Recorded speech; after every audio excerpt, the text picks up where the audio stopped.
الأخبار الموجزة ليوم الأربعاء. تقول منظمة الشفافية الدولية: تحسنت أفغانستان في مكافحة الفساد عام 2022 في ظل حكم طالبان. بحسب تقرير عام 2022 لهذه المنظمة، احتلت أفغانستان المرتبة 150 من حيث الشفافية بين 180 دولة.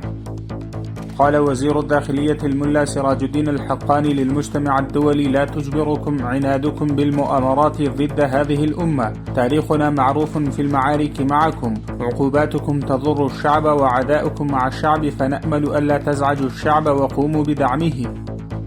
قال وزير الخارجية مولوي أمير خان متقي في الجلسة الافتتاحية لمركز علاج المدمنين الذي يضم 5000 سرير: يلزم على باكستان إجراء تحقيق شامل في الانفجار الأخير في بيشاور وعدم إلقاء اللوم على أفغانستان. شارك سفير أفغانستان في القطر الدكتور محمد نعيم مساء أمس في الحفل الذي نظم بمناسبة عيد استقلال الجزائر بدعوة رسمية من سفارة الجزائر بالدوحة. قال رئيس قسم الصحة العامة بمقاطعة غزني: قامت وزارة الصحة العامة ببناء 54 مركزا صحيا جديدا في مقاطعة غزني.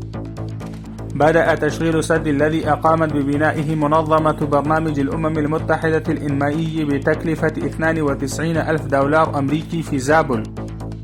التقى وزارة الإعلام والثقافة بمدير إدارة الإعلام والثقافة بمقاطعة لوغار.